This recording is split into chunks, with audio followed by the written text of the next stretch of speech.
In my school, the kind of students I attract are doctors, lawyers, actors, stunt people, dancers, break dancers. They do. I have so many different type of people in my gym. They come in, it's like a melting pot. I'm the bridge. It becomes sanctuary to most people. They come here. Most of my students, they come here.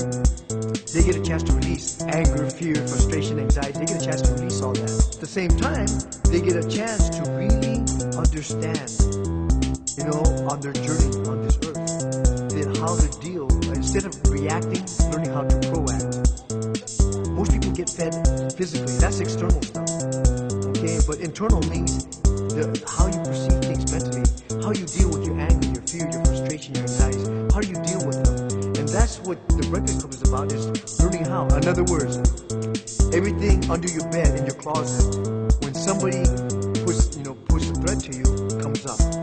Somebody threatening you, all that emotion will come up, unless you're drunk. And then it comes up either way. My job is to give you different windows. For the windows of your eyes and how you perceive it, I'll give you different windows of the same thing, so that way it makes sense to you.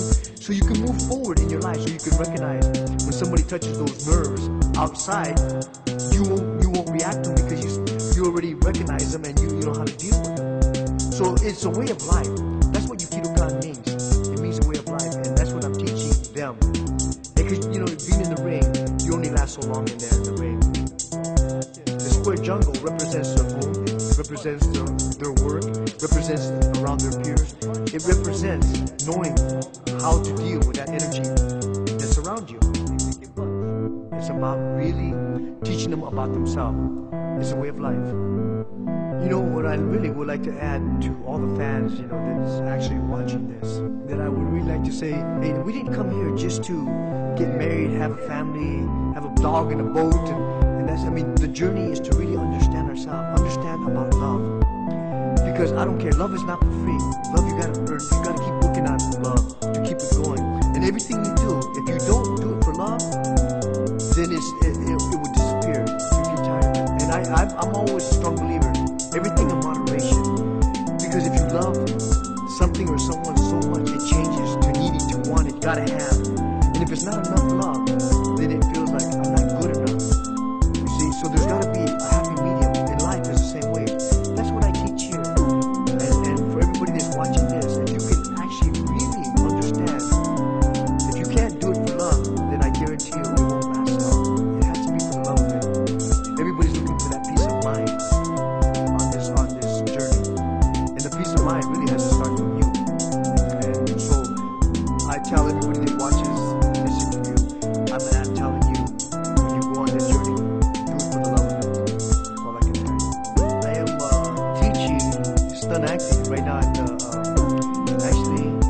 Lee Strasberg Academy. I'm teaching picture fighting, which is for the movies, and then I'm teaching stage combat, which is for live audience. So that way, there's actually for live audience, is a different type of choreography and type of training, using the audience, his emotions, using their energy to feed on it as a bounce back.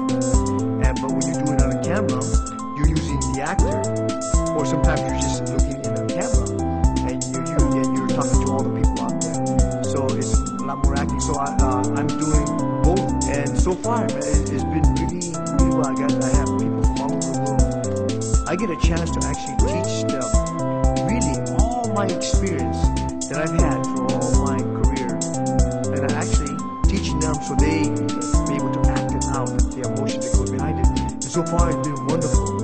I've been getting calls and emails and stuff like that from everywhere. I'm a strong believer that I was given so much at this point in time in my life, and I still got a lot of piss and vinegar in me. I still got a lot of ump in me, and I'm just giving back to the people my experience and my knowledge, because I've had a chance. This is my 47th year actually in the arts, and I count my blessings. I get up, I'm feeling great, no aches, no pain, no arthritis, no nothing.